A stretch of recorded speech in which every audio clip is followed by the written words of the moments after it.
मेरे अधिवक्ता साथियों, मैं कई दिनों से इस विचार में था कि मैं अपने अधिवक्ता साथियों से दो बातें करूं। नोवल कोरोना का जब से संक्रमण हुआ है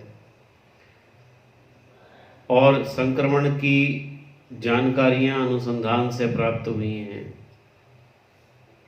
विदेशों में लोग मरने लगे। जब चीन में, अमेरिका में लोग कोरोना से, कोविड-19 से मर रहे थे, इसका प्रसार बहुत अधिक हो रहा था। उन दिनों में हमने अमेरिका के राष्ट्रपति को भारत में आमंत्रित किया, उनका दौरा करवाया। अमेरिका से संक्रमित लोग अहमदाबाद, आगरा और दिल्ली की सड़कों पर आए। सुरक्षा एजेंसियों के बहुत सारे कार्मिक जो संक्रमित थे वो भारत में अधिकार पूर्वक घूमते रहे, लोगों से संपर्क में रहे, और जिसका नतीजा ये हुआ कि भारत में भी कोविड-19 का प्रकोप हुआ और बहुत अरसे के बाद 22 मार्च को लॉकडाउन शुरू हुआ। आज मित्रों, मई 2020 की 26वीं तारीख है। हम और आप आज भी घरों में बैठे हैं। एडवोकेट्स और इनसे जुड़े हुए कुछ रोजगार इस प्रकार के हैं जो पूरी तरह से अदालत पर निर्भर हैं। टाइपिस्ट, फोटोस्टेट करने वाले और मुंशी, मुंशरत करने वाले, टाइप करने वाले, फोटोस्टेट करने वाले और हमारे एडवोकेट्स। क्योंकि ये प्राइवेट काम है, सरकार इनसे टैक्स तो ले सकती है लेकिन इनको कुछ मंथली पगार नहीं देती।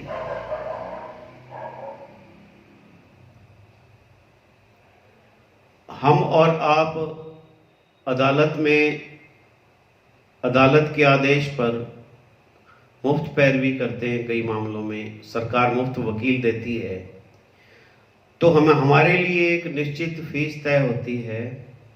बहुत से मामलों में अदालत का जो प्रशासन है वो फीस वकीलों तक पहुंचाता नहीं है। वकीलों को लीगल एड के नाम पर दी जाने वाली फीस के लिए कितने नखरे किए जाते हैं। लीगल एड की फीस 250 रुपये से कुछ बढ़ के है। मैक्सिमम फीस मुझे नहीं लगता कि किसी भी वकील को लीगल एड में 3000 रुपये केस के मिले होंगे। तो हमारी जो स्थिति है, हमारा जो स्टेटस है सरकार के सामने, वो इतना सा है। और जब अपने ही आदमियों को सरकार ने कोई लीगल एडवाइजर बनाना है या अटॉर्नी जनरल के समकक्ष additional attorney general, assistant attorney general, इस प्रकार की जो नियुक्तियां करनी है, जो निश्चित तौर पर राजनीतिक नियुक्तियां हैं, तो वहां लाखों रुपए हर महीने फीस अदा की जाती है, सरकार के खाते से उठती है। उन लोगों को लॉकडाउन से कोई फर्क नहीं पड़ता। हमारे ही साथी हैं, हमारे सबल साथी हैं। अदालतों में और सरकार के समक्ष अधिवक्ताओं की मांग को बहुत अच्छे तरीके से वो लोग उठा सकते हैं, क्योंकि सरकार उन्हें वित्त पोषित करती है, इसलिए वो साथी चुप हो जाते हैं। बहुत कम साथी हैं जो एडवोकेट्स की मांग को लेकर के सरकार पे दबाव बनाते हैं। क्योंकि संपन्न अधिवक्ता हैं, सरकार में उनकी पहले से ही पैठ है, तो उनसे इस प्रकार की उम्मीद किया जाना कि वे गरीब अधिवक्ताओं की, सिंगल कोर्ट्स के एडवोकेट्स की या वंचित उपेक्षित अधिवक्ताओं की वे मांग उठाएंगे, ऐसा उचित नहीं है, ऐसी संभावना नहीं है। कोई अपेक्षा नहीं कर सकते हम और आप। मेरे कई मित्र कहते हैं कि बार काउंसिल हमें कुछ दे। किस लिए दे बार काउंसिल? क्या बार काउंसिल को हम टैक्स जमा करवाते हैं? बार काउंसिल तो हमारी एक संस्था है। बार काउंसिल का काम यह है कि वो सरकार पे दबाव बनाए और सरकार एडवोकेट्स के लिए कोई फाइनेंशियली रिलीफ मिलनी चाहिए, ऐसा कुछ करे। बार काउंसिल के पास कोई 100-200 करोड़ रुपया हो गया तो इसका ये नहीं है कि सारा पैसा भी यदि गरीब वकीलों को बांट दिया जाए तो भी बहुत सारे हजारों एडवोकेट्स वंचित रह जाएंगे। इसलिए ये मांग किया जाना कि हमें बार काउंसिल दे, उचित नहीं है साथियों। हम सरकार को टैक्स देते हैं। आप यदि 1 लीटर पेट्रोल अपने बाइक में भरवाते हैं तो उस पर भी 80 रुपए के पेट्रोल में 40 रुपए से ज़्यादा, अलबत्ता 60 रुपए से अधिक का टैक्स आप सरकारों को देते हैं। और जयपुर जैसे शहर में एडवोकेट्स हजारों लीटर पेट्रोल की खरीद करते हैं डेली। बनी पार्क कोर्ट में मैंने देखा है कि 6000 से ज्यादा एनरोल्ड एडवोकेट हैं।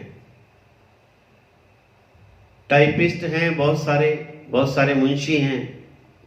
वो लोग बाइक पर आते हैं तो निश्चित तौर पे वो बाइक पेट्रोल पे चलती है और पेट्रोल का खर्चा पेट्रोल अपनी जेब से देते हैं। कई वकील कारों पे आते हैं, उनकी बात नहीं कर रहा मैं, हो सकता है वो संपन्न हो,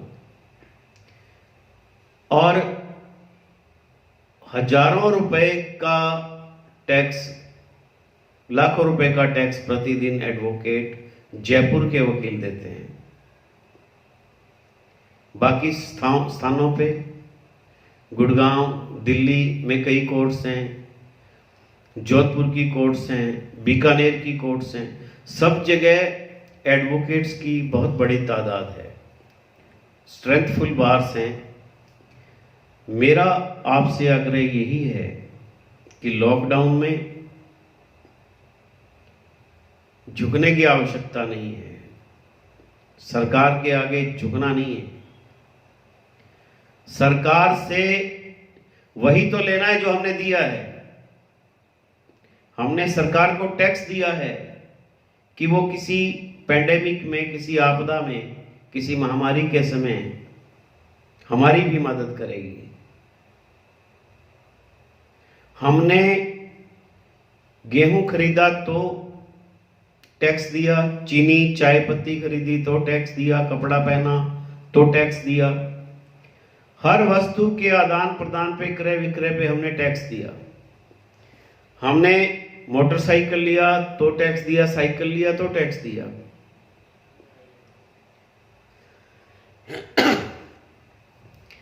मेरा ये निवेदन है आपसे कि बलपूर्वक सरकार से अपना वही हिस्सा लेना है। नैतिक बल से हमने वही हिस्सा सरकार से मांगना है जो हमने सरकारों को भिन्न भिन्न समयों पर दिया है। हमारी लोअर कोर्ट्स के एडवोकेट जो सबॉर्डिनेट कोर्ट्स हैं, ऐसे स्थान जहां सिंगल कोर्ट्स हैं, मैं मेरे श्रीगंगानगर जिले की बात करूं और मेरे अपने कस्बे सादुल शहर की बात करूं तो सादुल शहर में भी सिंगल कोर्ट है। पदमपुर में सिंगल कोर्ट है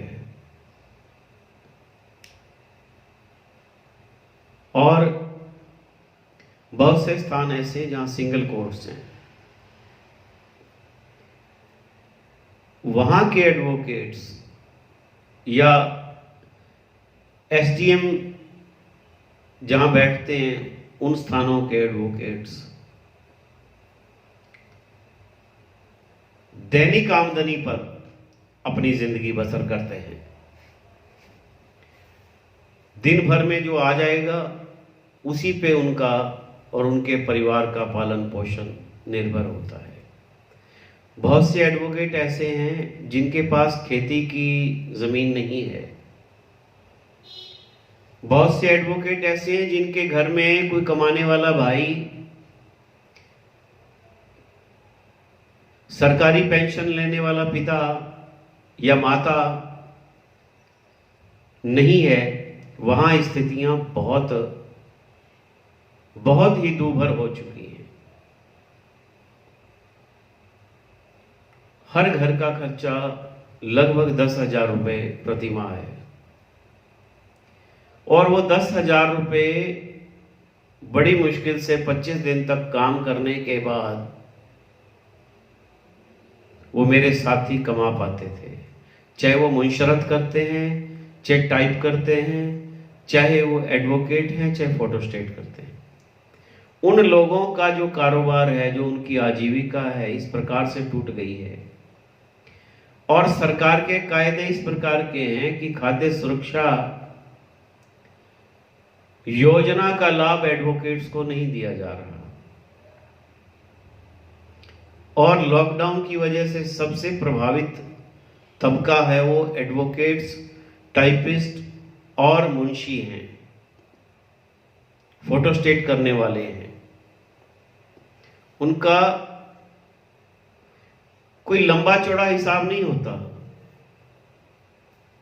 ये नहीं है कि फोटोस्टेट करने वाला या स्टाम्प बेचने वाला कोई प्रतिदिन का 1,000-2,000 रुपये कमा लेगा, ऐसा कुछ नहीं है। नए एडवोकेट्स हैं, उनसे भी वो तो बेचारे पल्ले से खर्च करके जा रहे थे, कुछ कमा रहे थे 5,000, 6,000, 10,000, तो उनका खर्चा था, वो भी अब जो है घर का खर्चा बंद हो गया। मेरी देश की तमाम स्टेट बार काउंसिल से, बार काउंसिल ऑफ इंडिया से,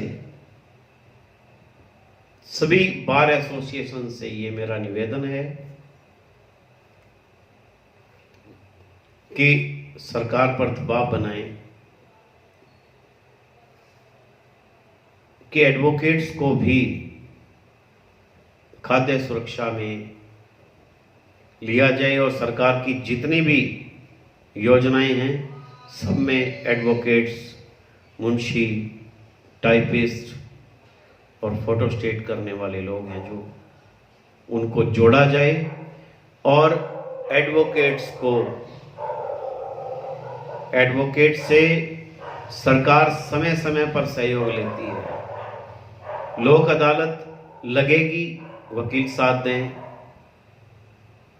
विधिक शिक्षा का प्रचार करना है, वकील साथ दें। जब उन परिस्थितियों में, उन हालातों में वकील सरकार की मदद करते हैं तो सरकार वकीलों की मदद क्यों नहीं कर रही? संयुक्त रूप से एडवोकेट्स को इकट्ठे होकर के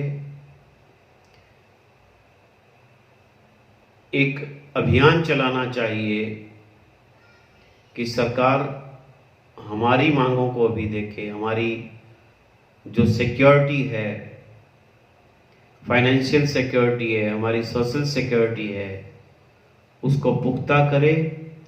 सरकार को 5-5 लाख रुपए वाले, 5-5 लाख रुपए फीस लेने वाले एडवोकेट्स की तरफ नहीं देखना चाहिए। कोई वकील 10 लाख रुपए फीस ले रहा है, 5 लाख रुपए फीस ले रहा है, यह देख करके नियम नहीं बनाने चाहिए कि सभी वकील वैसे होंगे। क्योंकि सरकार के खिलाफ नीचे की कोर्ट्स में कोई तय नहीं होता प्रश्न, इसलिए सरकार को क्या पड़ी है नीचे के वकीलों के पास जाने की। सरकार की नाक में सबॉर्डिनेट कोर्ट्स के वकीलों ने धुआं नहीं दिया, इसीलिए सरकार इनकी तरफ देखती नहीं है। मैं नहीं कहता कि आप करुणा कीजिए, दया कीजिए उन वकीलों पे, बिल्कुल नहीं। वकीलों को उनका हक दीजिए, राहत में जो हिस्सा है वो दीजिए, अन्यथा तैयार रहिए। ये हमारे वकील, मुंशी, टाइपिस्ट, फोटोस्टेटर सरकार का क्या हाल करते हैं, सत्ताधीशों का क्या हाल करते हैं लोकतांत्रिक तरीके से, तो मतदान बताएगा। लेकिन जब तक मतदान का समय आएगा तब तक तो परिस्थितियां बहुत बिगड़ जाएंगी। बहुत समय पड़ा है सत्ता में परिवर्तन का, और एक महामारी भी है, हम सब लोग इकट्ठे नहीं हो सकते, होना भी नहीं चाहिए कि हम भौतिक रूप से इकट्ठे हो जाएं। हाँ, वर्चुअल तौर पर, आभासी तौर पर, सोशल मीडिया के माध्यम से हम सब इकट्ठे हों और सरकार पर दबाव बनाएं कि एडवोकेट्स क्लर्क, टाइपिस्ट और फोटोस्टेटर जो अदालतों में काम करते हैं, कचहरियों में काम करते हैं, उनके लिए राहत की घोषणा होनी चाहिए।